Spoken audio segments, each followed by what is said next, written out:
നമസ്കാരം പ്രിയ ശ്രോതാക്കളെ. മോണയുടെ ആരോഗ്യത്തെക്കുറിച്ചും പ്രധാനമായും കണ്ടുവരുന്ന മോണ രോഗങ്ങളെക്കുറിച്ചും ലക്ഷണങ്ങളെക്കുറിച്ചും അവയ്ക്കുള്ള ചികിത്സയെക്കുറിച്ചും പങ്കുവയ്ക്കാനായി ഇന്ന് നമ്മോടൊപ്പം എത്തിയിട്ടുള്ളത് ഡോക്ടർ ദിനു ആണ്. നമസ്കാരം ഡോക്ടർ, റേഡിയോ മാറ്റുലിയിലേക്ക് സ്വാഗതം. Thank you. നമ്മളിന്ന് മോണയുടെ ആരോഗ്യത്തെക്കുറിച്ചാണ് സംസാരിക്കുന്നത്. നമ്മുടെ മോണയുടെ ആരോഗ്യം നമുക്ക് എങ്ങനെ മനസ്സിലാക്കാൻ കഴിയും?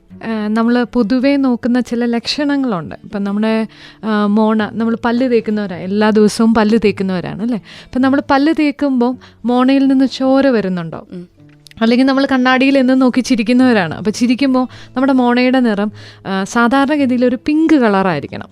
അത് ചിലപ്പം മാറി ഒരു ചുവപ്പ് നിറം, അല്ലെങ്കിൽ ബ്രഷ് ചെയ്യുമ്പോൾ ഉടനെ ബ്രഷ് ചെയ്യുമ്പം ചോര വരിക. ചിലർക്ക് കുറച്ചുകൂടെ തീവ്രമായ മോണരോഗത്തിലേക്ക് കിടക്കുന്നവർക്ക് പല്ലുകളുടെ ചുറ്റുമുള്ള മോണ തടിച്ച് വീക്കമുള്ള അവസ്ഥയിൽ, അല്ലെങ്കിൽ അത് ചുറ്റുമുള്ള പല്ലുകൾക്ക് ചുറ്റും കക്ക കാണുക, അല്ലെങ്കിൽ പല്ലുകൾ ഇളകുക, അങ്ങനത്തെ വരും. പിന്നെ ഇതിലും തീവ്രമായ അവസ്ഥയിലേക്ക് വരുമ്പോൾ പഴുപ്പ് കാണുക, മോണയിൽ പഴുപ്പ് പോലെ ചെറിയ പലയിടങ്ങളിലായിട്ട് കുമിള പോലെ പഴുപ്പ് കെട്ടി നിൽക്കുന്ന അവസ്ഥ.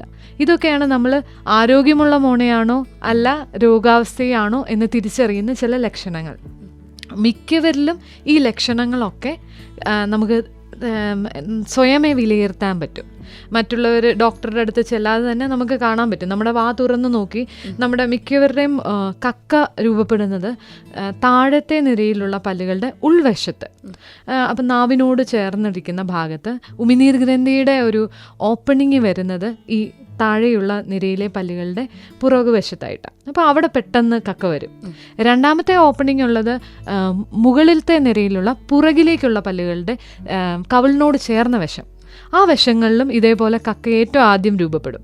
അപ്പം അങ്ങനെ കാണുന്നത് തന്നെ നമുക്ക് ആ ഭാഗത്ത് കക്ക രൂപപ്പെടുമ്പോൾ അതിന് ചുറ്റുമുള്ള മോണയ്ക്ക് ചെറിയ ചുവപ്പ് നിറം, അല്ലെങ്കിൽ ചെറുതായിട്ട് ചോര പൊടിയുന്ന അവസ്ഥ, അങ്ങനെ തുടങ്ങി പിന്നീട് അത് നമ്മൾ ഒട്ടും ട്രീറ്റ്മെൻ്റ് ഒന്നും എടുക്കാതെ ചികിത്സിക്കാതിരുന്നാൽ മാത്രമാണ് ഇളക്കത്തിലേക്കോ മോണ പഴുപ്പിലേക്കോ പോകുന്നത്. ഈ രീതിയിലാണ് മോണ രോഗങ്ങൾ ഉണ്ടാകുന്നത്. അതെ അതെ. നമ്മൾ ഈ മോണരോഗം നമ്മളിപ്പം ഒരു പണ്ട് നമ്മുടെ ഒരുപാട് പഠനങ്ങൾ വന്ന ഒരു മേഖലയാണ് ഈ മോണരോഗത്തിനെ കുറിച്ച്. നമ്മളൊരു ക്രൈം ത്രില്ലർ കാണുമെന്ന് വെച്ചോ.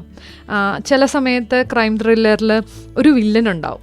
ഫസ്റ്റ് ഹാഫിൽ നമ്മൾ വിചാരിക്കും ഓക്കെ ഈ ഒരു വ്യക്തി തന്നെയാണ് വില്ലൻ. അപ്പോൾ അതുപോലെ തന്നെയാണ് നമ്മുടെ ഈ മോണരോഗത്തെക്കുറിച്ചുള്ള പഠനങ്ങളിൽ ആദ്യകാലങ്ങളിൽ വായിലുള്ള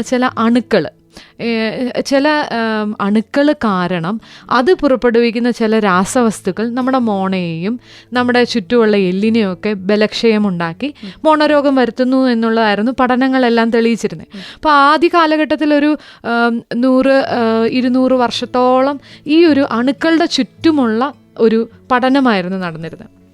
ഈ അടുത്ത കാലത്ത്, അതായത് ഒരു 2020 കാലഘട്ടത്തിൽ വാൻ ഡൈക്ക് എന്ന് പറയുന്ന ഒരു ശാസ്ത്രജ്ഞനും കൂട്ടുകാരും അവർ ചേർന്ന് നടത്തിയ ഒരു പഠനത്തിലാണ് ഈ മോണയിലുണ്ടാവുന്ന അണുക്കൾ മാത്രമല്ല, അണുക്കൾ ചില രാസവസ്തുക്കൾ പ്രൊഡ്യൂസ് ചെയ്യും.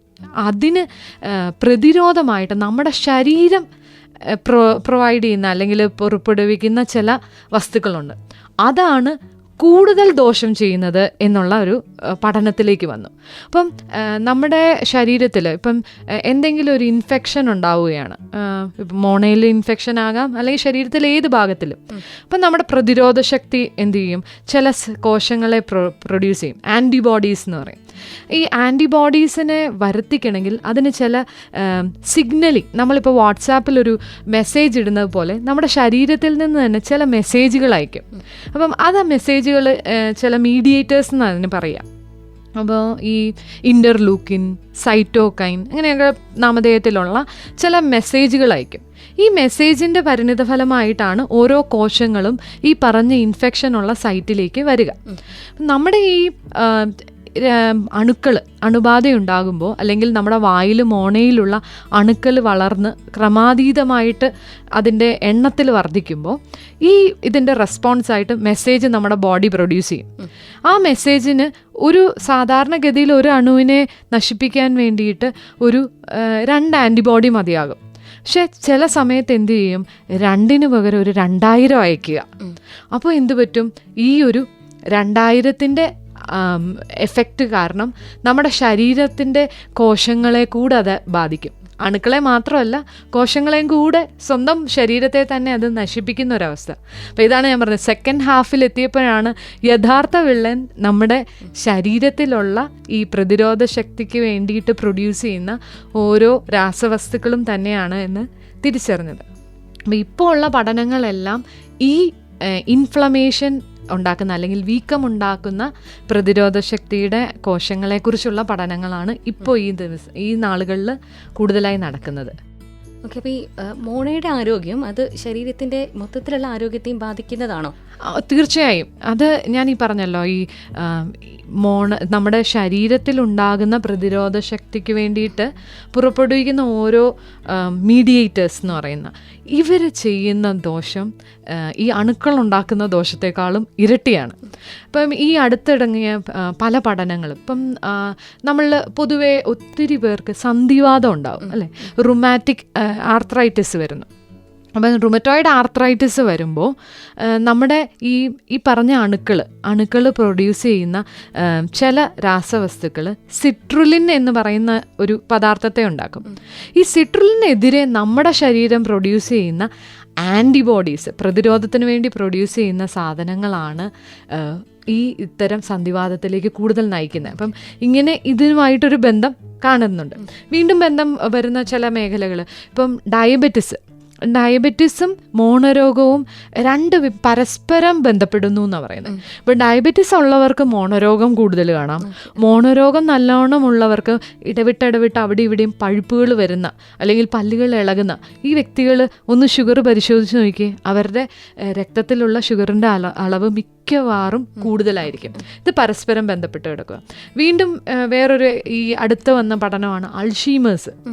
മോണരോഗത്തിന് കോസ് ചെയ്യുന്ന അതേ അണുക്കളും അവർക്കെതിരെ നമ്മുടെ ശരീരം പുറപ്പെടുവിക്കുന്ന പ്രതിരോധ ശക്തിക്ക് വേണ്ടിയിട്ടുള്ള ഉപയോഗിക്കുന്ന കാര്യങ്ങൾ തന്നെ നമ്മുടെ ഈ തലച്ചോറിലെ കോശങ്ങളെ നശിപ്പിക്കാനും അൾഷീമേഴ്സിലേക്ക് ഒരു ഇൻവോൾവ്മെൻ്റ് ഉണ്ട്. ഇനി ക്യാൻസർ ഇപ്പോൾ ഏറ്റവും അധികം പഠനം നടക്കുന്ന ഒരു മേഖലയാണ് ഇത്. അതായത് നമ്മുടെ ശരീരത്തിൽ മോണയിൽ കാണുന്ന ചില അണുക്കളുണ്ട്, ഫ്യൂസോബാക്ടീരിയം ന്യൂക്ലിയേറ്റം, അതുപോലെ തന്നെ പി ജിഞ്ചേവാലിസ്. ഇത് മെയിനായിട്ടുള്ള 2 അണുക്കളാണ്. ഈ അണുക്കൾ എന്ത് ചെയ്യുന്നു ചോദിച്ചാൽ നമ്മുടെ ശരീരത്തിൽ വീക്കമുണ്ടാക്കുന്നു, ഈ പറഞ്ഞ പോലെ പ്രതിരോധ ശക്തി കൂട്ടുന്നു, അതിനെതിരെയുള്ള ഈ അണുക്കൾക്കെതിരെയുള്ള പ്രതിരോധം വേണ്ട മീഡിയേറ്റേഴ്സ് അയക്കപ്പെടുന്നു. ഇത് രണ്ടും കൂടെ പ്രവർത്തിക്കുമ്പോൾ നമ്മുടെ ചില കോശങ്ങളിൽ മാറ്റങ്ങൾ വരുന്നു. ജനിതക മാറ്റം ഉണ്ടാക്കാം, അല്ലെങ്കിൽ ക്രമാതീതമായിട്ട് കോശങ്ങൾ വർദ്ധിക്കുക, ട്യൂമർ ഫോം ചെയ്യുക. ഇപ്പം ഏറ്റവും അടുത്ത് നടക്കുന്ന പഠനങ്ങളിൽ പ്രോസ്റ്റേറ്റ് ക്യാൻസർ, അതുപോലെ തന്നെ പാൻക്രിയാറ്റിക് ക്യാൻസർ, ബ്രസ്റ്റ് ക്യാൻസർ, ഇതിനൊക്കെ ഈ പറഞ്ഞ ഇൻഫ്ലമേറ്ററി മീഡിയേറ്റേഴ്സ്, വീക്കമുണ്ടാക്കുന്ന രാസപദാർത്ഥങ്ങൾ കാണുന്നുണ്ട്. ഒപ്പം ഈ ബാക്ടീരിയയുടെ സാന്നിധ്യം പല ക്യാൻസർ കോശങ്ങളിലും കണ്ടതായിട്ട് പഠനങ്ങൾ പറയുന്നുണ്ട്.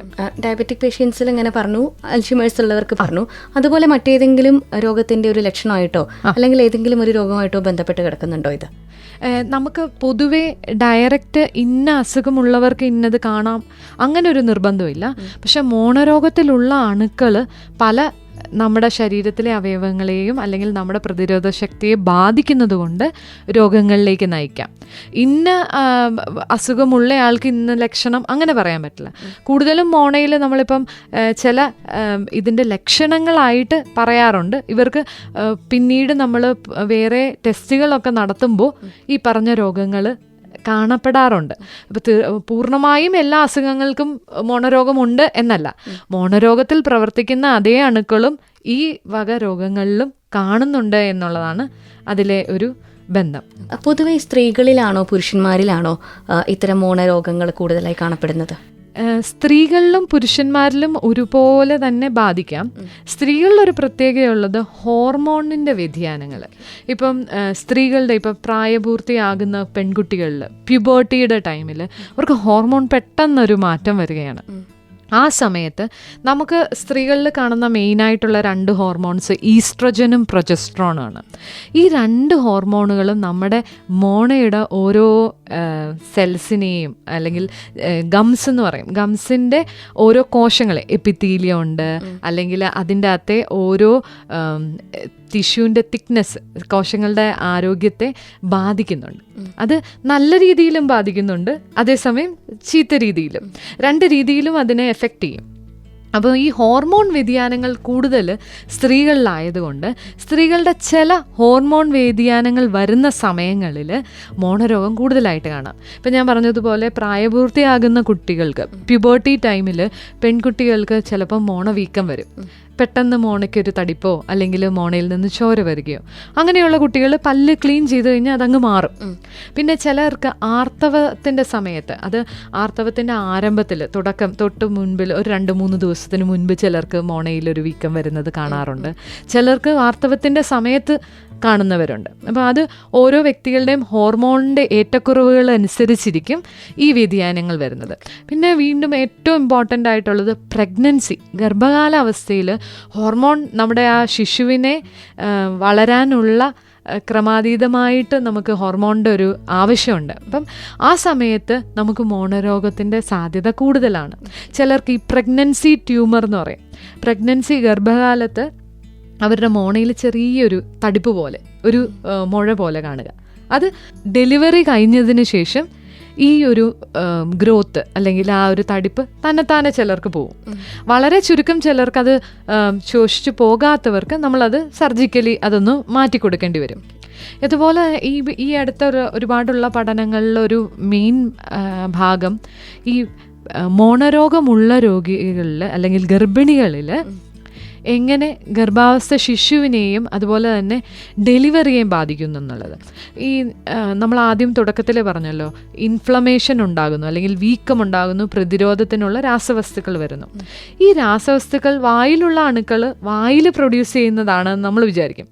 പക്ഷേ ഒരുപാട് പഠനങ്ങളിൽ കണ്ടത് നമ്മുടെ ഗർഭപാത്രത്തിലുള്ള അമ്നിയോട്ടിക് ഫ്ലൂയിഡിൽ ഈ പറഞ്ഞ ഇൻഫ്ലമേറ്ററി മീഡിയേറ്റേഴ്സ് അത് അവിടെ പ്രസൻസ് കണ്ടെത്തിയിട്ടുണ്ട്. അപ്പോൾ അങ്ങനെയുള്ള പഠനങ്ങളുടെ പുറകെ നമ്മൾ പലപ്പോഴും കാണുന്ന ഒരു ഇത്, അധികമായിട്ട് മോണരോഗമുള്ള സ്ത്രീകളിൽ അവർക്ക് ഒരു നേരത്തെ 9-ാം മാസം തികയാതെ കുഞ്ഞിനെ പ്രസവിക്കുക, അല്ലെങ്കിൽ ജനിക്കുന്ന കുഞ്ഞുങ്ങൾക്ക് ഒട്ടും വെയിറ്റ് ഉണ്ടാവില്ല, ഭാരം കുറഞ്ഞ കുഞ്ഞുങ്ങൾ ജനിക്കുക. ഇതിനൊക്കെ ഈ പറഞ്ഞ മോണരോഗത്തിൽ കാണപ്പെടുന്ന ഇൻഫ്ലമേറ്ററി മീഡിയേറ്റേഴ്സിൻ്റെ സാന്നിധ്യം സ്ഥിരീകരിച്ചിട്ടുണ്ട്. അത് ഇപ്പോൾ പല പഠനങ്ങളും ഉണ്ട്, ഇത് തന്നെ ആവണം എന്നില്ല, പക്ഷേ ഇതിൽ ചെറിയൊരു പങ്ക് വഹിക്കുന്നു എന്നുള്ളത് പറയുന്നു. അപ്പം നമ്മൾ ഇതറിഞ്ഞിരിക്കുന്നവർ ഗർഭിണികളായിരിക്കുന്ന അവസ്ഥയിൽ നമുക്ക് മോണവീക്കമോ കക്കയോ മറ്റ് അഴുക്കുകളോ ഉണ്ടെങ്കിൽ അത് നന്നായിട്ടൊന്ന് ക്ലീൻ ചെയ്ത്, അത് നമുക്ക് അറിയാമല്ലോ, ആദ്യത്തെ 3 മാസം ചെയ്യാൻ പറ്റില്ല, 3 മുതൽ 6 മാസത്തിനുള്ള സെക്കൻഡ് ട്രൈമസ്റ്റർ ആ സമയത്താണ് നമുക്ക് മോണയുടെ ചികിത്സ അല്ലെങ്കിൽ ക്ലീനിങ് ചെയ്യാൻ പറ്റുന്ന സമയം അതാണ്. ആ ടൈമിൽ നമ്മൾ ക്ലീൻ ചെയ്ത് കൊടുക്കുകയാണെങ്കിൽ അവർക്ക് നല്ല ഒരു പൊതുവായ ആരോഗ്യം നിലനിർത്താൻ പറ്റും. വീണ്ടും ഹോർമോണിൻ്റെ കാര്യത്തിൽ മെനോപോസ് ഉള്ള അല്ലെങ്കിൽ ആർത്തവ വിരാമം വന്ന സ്ത്രീകൾ, അവർക്ക് എന്താണ് ഹോർമോണിൻ്റെ ആ ഒരു പ്രവർത്തനം പൂർണ്ണമായിട്ട് അങ്ങ് നിലച്ചു. ഇവരിൽ കാണുന്ന ഏറ്റവും പ്രധാനമായ അവസ്ഥ എന്ന് പറഞ്ഞാൽ ഓസ്റ്റിയോപോറോസിസ് അല്ലെങ്കിൽ എല്ല് തേയ്മാനം കൂടുതലായിരിക്കും. എല്ലിൻ്റെ ബലക്ഷയം ഭയങ്കരമായിട്ട് കൂടും. കാരണം മെനോപോസ്, അതെ, ഈ ആർത്തവ വിരാമമുള്ള കഴിഞ്ഞ സ്ത്രീകളിലേക്ക് അവർക്ക് ആ ഹോർമോണിൻ്റെ കുറവ് വരുമ്പോൾ ഈ ഹോർമോണുകൾ കാൽസ്യം നമ്മുടെ ശരീരത്തിലെ എല്ലുകളിൽ പല്ലുകളിലൊക്കെ കാൽസ്യം നന്നായിട്ട് വരാൻ ഈ ഹോർമോൺസ് വേണമായിരുന്നു. ആ ഹോർമോൺസ് പെട്ടെന്ന് അങ്ങ് കുറഞ്ഞു കഴിയുമ്പോൾ കാൽസ്യം കുറവ് കാണും. അപ്പം എല്ലുകൾക്ക് ബലക്ഷയം വരും. അപ്പം അങ്ങനെയുള്ളവർക്ക് നമ്മൾ ഹോർമോൺ റീപ്ലേസ്മെൻറ്റ്, ഇല്ലാത്ത ഹോർമോണിന് പകരം കൊടുക്കാറുണ്ട് വളരെയധികം ശക്തമായ എല്ല് തേയ്മാനം ഉള്ള വ്യക്തികളിൽ. നോർമൽ ആൾക്കാർക്ക് ആവശ്യമില്ല, പക്ഷെ ചില വ്യക്തികൾക്ക് അങ്ങനെ പെട്ടെന്ന് എല്ല് പൊടിയുന്നു, കൈ പൊട്ടുന്നു, കൈ അമർത്തി കുത്തിയ എല്ലൊടിയുന്ന അവസ്ഥയിലേക്കൊക്കെ പോകുന്നവർക്ക് നമ്മൾ മരുന്ന് കൊടുക്കേണ്ടി വരും.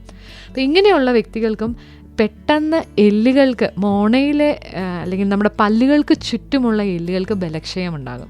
അപ്പോൾ അവരും നമ്മൾ അതിനനുസരിച്ച് മോണരോഗം വരാതെ, അഴുക്ക് വരാതെ, പല്ലുകളിൽ പെട്ടെന്ന് തേയ്മാനം വരാതെ ശ്രദ്ധിക്കണം എന്നുള്ളതാണ്. ഇപ്പം ഗർഭാവസ്ഥയിലൂടെ കടന്നു പോകുന്നവരിൽ കണ്ടുവരുന്ന മോണരോഗത്തെ പറ്റി ഡോക്ടർ പറഞ്ഞു. ആദ്യത്തെ 3 മാസത്തെ ഒഴികെ അതിനുശേഷം നമ്മൾ ട്രീറ്റ്മെൻറ്റ് എടുത്താൽ ഏതെങ്കിലും തരത്തിൽ അത് അവരെ ബാധിക്കുമോ? അവരെ ആരോഗ്യത്തെയോ ഗർഭസ്ഥ ശിശുവിനെയോ ബാധിക്കാൻ സാധ്യതയുണ്ടോ? ഇല്ല, നമ്മൾ ആദ്യത്തെ 3 മാസവും അവസാനത്തെ 3 മാസവും ആ 2 ട്രൈമസ്റ്ററിൽ ട്രീറ്റ്മെൻറ്റുകൾ പാടില്ല. അത് പരമാവധി അവോയ്ഡ് ചെയ്യാം. 3 മുതൽ 6 മാസം വരെയുള്ള സമയത്ത് നമുക്ക് ചികിത്സ അനുവദനീയമാണ്. നമുക്ക് അതിൻ്റെ അകത്ത് തന്നെ മോണരോഗത്തിൻ്റെ ചികിത്സ എന്ന് പറയുന്നത് മോണ ക്ലീനിങ് മാത്രമാണ്. അതിൽ വേറെ മരുന്നുകളുടെ ആവശ്യം വരുന്നില്ല. നമ്മുടെ വായിലുള്ള മോണയോട് ചേർന്ന്, പല്ലിനോട് ചേർന്നിരിക്കുന്ന കക്ക റിമൂവ് ചെയ്യുക അല്ലെങ്കിൽ മാറ്റുക എന്നുള്ളത് മാത്രമേ ഉള്ളൂ. അത് വേറൊരു രീതിയിലും ഒരു ആരോഗ്യ പ്രശ്നം ഉണ്ടാക്കുന്നില്ല. മോണവീക്കം, ആ കക്ക മാറ്റുന്നതോടുകൂടെ മോണവീക്കം പൂർണ്ണമായിട്ട് മാറുകയും ചെയ്യും. നമ്മൾ ഈ വീക്കം കക്ക ഇരിക്കുമ്പോഴാണ് കൂടുക. അപ്പം സോഴ്സ് ഓഫ് ഇൻഫെക്ഷൻ അല്ലെങ്കിൽ ഇൻഫെക്ഷൻ്റെ കാരണമായിട്ടുള്ള കക്ക മാറ്റിയാൽ ആ ഒരു മോണരോഗം പൂർണ്ണമായി മാറും. അപ്പം നമ്മൾ 9ാമത്തെ മാസത്തിലേക്കൊക്കെ ചെല്ലുമ്പം നല്ലോണം ഹോർമോണിൻ്റെ വേരിയേഷൻസ് വരുന്ന സമയമാണ്. ആ സമയത്തൊക്കെ ട്രീറ്റ്മെൻറ്റ് എടുക്കുന്നതിന് മുമ്പ് ഈ 3 മുതൽ 6 മാസത്തിനിടയിൽ എടുത്താൽ വളരെയധികം ഉപകാരമായിരിക്കും. മോണരോഗവും ഹൃദ്രോഗവും തമ്മിൽ എന്തെങ്കിലും ബന്ധമുണ്ടോ? ഒരുപാട് ബന്ധമുണ്ട് എന്ന് പറയേണ്ടി വരും. അതൊക്കെ ഈ പറഞ്ഞ പോലെ ഞാൻ പറഞ്ഞല്ലോ, മോണവീക്കം ഉണ്ടാക്കുന്ന നമ്മുടെ ശരീരം തന്നെ പുറപ്പെടുവിക്കുന്ന പ്രതിരോധ ശക്തിക്ക് വേണ്ടി പുറപ്പെടുവിക്കുന്ന ഓരോ കോശങ്ങളും മീഡിയേറ്റേഴ്സും അതിൻ്റെ ഇൻവോൾവ്മെൻറ്റ് ഭയങ്കരമായിട്ടുണ്ട്. ഇപ്പോൾ ഈ മോണവീക്കം ഉണ്ടാക്കുന്ന അല്ലെങ്കിൽ നമ്മുടെ ശരീരത്തിൽ നിന്ന് പ്രൊഡ്യൂസ് ചെയ്യുന്ന ഇൻഫ്ലമേറ്ററി മീഡിയേറ്റേഴ്സ്, ഈ ഇൻ്റർലൂക്കിൻ, സൈറ്റോകൈൻ, പ്രോസ്റ്റാഗ്ലാൻഡിൻ, ഈ പറഞ്ഞ വസ്തുക്കളെല്ലാം നമ്മുടെ വായിൽ തന്നെ പ്രൊഡ്യൂസ് ചെയ്ത് വായിൽ തന്നെ നിൽക്കുകയാണെങ്കിൽ കുഴപ്പമില്ല. പക്ഷേ ഇത് രക്തം ഓട്ടമുള്ള ഏരിയയാണ് ഈ മോണ എന്ന് പറയുന്നത്. അപ്പോൾ ഇതെന്താണ്? രക്തത്തിൽ കലരാം. രക്തത്തിലേക്ക് ഇത് കലർന്നു കഴിഞ്ഞാൽ ഇത് നമ്മുടെ ഹൃദയത്തിലേക്കുള്ള രക്തധമനികളിൽ ആ ഒരു ഏതെങ്കിലും ധമനികളിലാണ് ഈ ഇൻഫ്ലമേറ്ററി സെൽസ് ചെല്ലുന്നതെങ്കിൽ അത് 2 രീതിയിൽ ഇതിനെ ബാധിക്കും. ഒന്ന്, നമ്മുടെ ശരീരത്തിൽ തന്നെയുള്ള പ്രതിരോധ ശക്തിക്ക് വേണ്ടിയുള്ള മാസ്റ്റ് സെൽ എന്ന് പറയും. ഈ മാസ്റ്റ് സെല്ലിനെ ഈ ഇൻഫ്ലമേറ്ററി മീഡിയേറ്റേഴ്സ് എല്ലാം ചേർന്ന് നമ്മുടെ രക്തധമനിയിലേക്ക് ഒട്ടിപ്പിടിക്കാൻ ഹെൽപ്പ് ചെയ്യും. ഈ സെല്ല് ഒട്ടിപ്പിടിച്ചു കഴിഞ്ഞാൽ നമ്മുടെ ശരീരത്തിൽ ചീത്ത കൊളസ്ട്രോൾ ഉണ്ട് എങ്കിൽ ഈ സെല്ലിൻ്റെ മുകളിലേക്ക് അതങ്ങ് അടിയും. അതടിഞ്ഞു കഴിഞ്ഞാൽ ഒരു പ്ലാക്ക് രൂപപ്പെടുക. നമുക്കറിയാം, ഈ ഹൃദയത്തിലേക്കുള്ള രക്തധമനികളിൽ കൊഴുപ്പടിഞ്ഞു കഴിഞ്ഞാലാണ് നമുക്ക് രക്ത ഓട്ടം ഹൃദയത്തിലേക്ക് കുറയുന്നതും ഹൃദയാഘാതത്തിലേക്ക് നയിക്കുന്നതും. അപ്പം നമുക്ക് ഈ ഒരു രക്തധമനികൾ അതിൻ്റെ വലിപ്പം കുറയും ഈ ചീത്ത കൊളസ്ട്രോൾ വന്ന് അടിഞ്ഞു കഴിഞ്ഞാൽ. ഇതിൻ്റെ കാരണം ഈ ഇൻഫ്ലമേറ്ററി മീഡിയേറ്റേഴ്സാണ്. രണ്ടാമത്തെ ഒരു റീസൺ എന്ന് പറയുന്നത്, ഇതേ ഇൻഫ്ലമേറ്ററി മീഡിയേറ്റേഴ്സ് നമ്മുടെ രക്തധമനികളിലുള്ള എപ്പിത്തീലിയം എന്ന് പറയാം, അല്ലെങ്കിൽ അതിൻ്റെ ഒരു തൊലി എന്ന് പറയാം, ആ ഒരു ഏരിയയെ വീക്കം ഉണ്ടാക്കും. അപ്പോൾ ആ നമ്മുടെ വാൽവ് അല്ലെങ്കിൽ വെസൽസിന് തന്നെ ഒരു ബലക്ഷയം വരുത്തുന്നത്. ഇനി 3ാമത്തെ ഒരു കാരണം എന്ന് പറയുന്നത്, നമ്മൾ ഈ പറഞ്ഞ പോലെ കുറേ അണുക്കൾ നമ്മുടെ വായിലുണ്ട്. ഈ അണുക്കളിൽ ചില അണുക്കൾ, ഇപ്പം പി ജിഞ്ചൈവാലിസ് എന്ന് പറയുന്ന ഒരു അണുക്കളുണ്ട്. ഈ അണുവിൻ്റെ ഒരു പ്രത്യേകത എന്ന് പറഞ്ഞാൽ അതൊരു പ്രത്യേകതരം പ്രോട്ടീൻ പ്രൊഡ്യൂസ് ചെയ്യും. ആ പ്രോട്ടീൻ എന്താ ചെയ്യാന്ന് ചോദിച്ചാൽ, നമ്മുടെ ശരീരത്തിൽ രക്തം കട്ട പിടിക്കണമെങ്കിൽ പ്ലേറ്റ്ലെറ്റ് എന്ന് പറയുന്ന കോശങ്ങൾ ഒരുമിച്ച് വന്ന് ചേർന്നാണ് കട്ട പിടിക്കുക. അപ്പോൾ ഈ പി ജിഞ്ചൈവാലിസ് ഈ പ്രോട്ടീൻ പ്രൊഡ്യൂസ് ചെയ്യുമ്പം അത് ഈ പ്ലേറ്റ്ലെറ്റിനെ എല്ലാം കൂടെ അട്രാക്റ്റ് ചെയ്യും. എന്നിട്ട് ഈ പ്ലേറ്റ്ലെറ്റ് എല്ലാം കൂടെ വന്ന് അവിടെ രക്തം കട്ട പിടിക്കും. അപ്പോൾ ഈ കട്ട പിടിച്ച രക്തം ഏത് രക്തധമനിയിലൂടെ എവിടെ ചെന്ന് അടയുന്നു എന്നുള്ള ബ്ലോക്ക് ചെയ്യുക. ചിലപ്പോൾ നമ്മുടെ ഹൃദയത്തിലേക്കുള്ള വെസലിലാണ് ബ്ലോക്ക് ചെയ്യുന്നതെങ്കിൽ ഹൃദയാഘാതം ഉണ്ടാക്കാം. അതേസമയം തലച്ചോറിലേക്കുള്ള ഓട്ടത്തിൻ്റെ എവിടെയെങ്കിലും ആണ് ഈ ത്രോംബസ് എന്ന് പറയുന്ന രക്തം കട്ട പിടിച്ചിരിക്കുന്നത് വന്ന് അടയുന്നതെങ്കിൽ പക്ഷാഘാതം വരാം, സ്ട്രോക്ക് വരിക. അപ്പം ഇത് ഈ വായിലുള്ള ചെറിയ അണുവാണ്. നമ്മൾ നിസ്സാരമായി കരുതുന്ന കക്ക അടിയിൽ ജീവിക്കുന്ന ഒരു അണുവാണ്. പക്ഷേ കോസ് ചെയ്യുന്നത് വലിയ വിപത്തുകളാണ്. നമുക്ക് ഏതൊക്കെ ഒരവസ്ഥ, ഇപ്പോൾ ലക്ഷണങ്ങൾ എന്തൊക്കെയാണെന്ന് ഡോക്ടർ പറഞ്ഞു, എന്തൊക്കെ ലക്ഷണങ്ങൾ നമ്മൾ ശ്രദ്ധയിൽപ്പെട്ടാൽ ഉടനെ നമ്മളൊരു ഡെന്റിസ്റ്റിനെ കാണേണ്ടതുണ്ട്? ഞാൻ ആദ്യമേ പറഞ്ഞല്ലോ, നമുക്ക് മോണയ്ക്കൊരു നിറം മാറ്റം വരിക, ചുവപ്പ് നിറമാകാം, അല്ലെങ്കിൽ ബ്രഷ് ചെയ്യുമ്പം ബ്ലഡ് വരിക എന്നുള്ളതാണ് ഏറ്റവും നമ്മൾ ക്ലീനിങ് നിർബന്ധമായി എന്നുള്ളതിൻ്റെ പ്രധാന ലക്ഷണം. ബ്ലീഡിംഗ് എന്ന് പറയുന്നത് ആദ്യ ലക്ഷണമാണ്. മോണയിൽ നിന്ന് ചോര വന്നു കഴിഞ്ഞാൽ വീക്കം തുടങ്ങി, അപ്പോൾ പെട്ടെന്ന് ക്ലീൻ ചെയ്താൽ അത് പെട്ടെന്ന് തന്നെ ആരോഗ്യസ്ഥിതിയിലേക്ക് തിരിച്ചു പോകും. നമ്മൾ ക്ലീൻ ചെയ്യാതെ വെച്ച് കഴിഞ്ഞാൽ ഈ മോണരോഗം മൂർച്ഛിക്കും തോറും നമുക്ക് ആദ്യമുള്ള കക്ക അടിയുമ്പോൾ അവിടെ ഓക്സിജൻ ഉപയോഗിച്ച് വളരുന്ന ചില അണുക്കളേ ഉള്ളൂ. അവർ പൊതുവേ നമ്മുടെ ശരീരത്തിൽ നോർമലി എല്ലാ ഭാഗത്തും ജീവിക്കുന്ന, വായിലൊക്കെ ആരോഗ്യമുള്ളവരിലും ഒക്കെ കാണപ്പെടുന്ന അണുക്കൾ തന്നെയാണ്. പക്ഷെ നമ്മൾ ക്ലീൻ ചെയ്യാതെ കൂട് കഴിയുമ്പോൾ കക്ക വളരുമ്പം എല്ല് തേയ്മാനം ഉണ്ടാവും. എല്ല് തേയ്മാനം ഉണ്ടായിക്കഴിഞ്ഞാൽ അടിയിലേക്ക്, അതായത് മോണയ്ക്കുള്ളിലുള്ള എല്ലാണ് തേയ്മാനം വരുന്നത്. ഇപ്പോൾ ഒരു അടഞ്ഞ ഏരിയ, ഇവിടേക്ക് ഓക്സിജൻ കടന്നെത്തില്ല. ഓക്സിജൻ കടന്നെത്താത്ത ഏരിയകളിൽ എല്ല് തേയ്മാനമുള്ള ഭാഗങ്ങളിൽ ഈ പറഞ്ഞ അണുക്കൾ വളരുന്നത് കുറച്ചുകൂടെ അപകടകാരികളായ അണുക്കളാണ്. ഇവരിലേക്ക് എത്തുമ്പോഴാണ് പെട്ടെന്ന് പല്ലുകൾ ഇളകി പോവുക, പെട്ടെന്ന് പല്ലുകൾ മോണയിൽ നിന്ന് പഴുപ്പ് വരിക, അല്ലെങ്കിൽ നമ്മൾ ഒരു വെള്ളം കുഴിഞ്ഞ് തുപ്പുമ്പോഴത്തേക്കും പല്ല് ചാടിപ്പോവും. അത്രയ്ക്ക് ബലക്ഷയം വരുന്നൊരവസ്ഥ.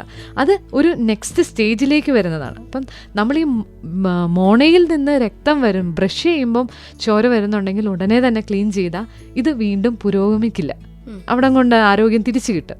നമ്മളത് ശ്രദ്ധിക്കാതെ വഷളായി കഴിയുമ്പോഴാണ് എൻഡ് സ്റ്റേജ് എന്ന് പറയും, അവസാന ഘട്ടത്തിലേക്ക് വരുന്നത്. ആ സമയത്ത് നമുക്കൊന്നും തിരിച്ച് ചെയ്യാൻ പറ്റത്തില്ല.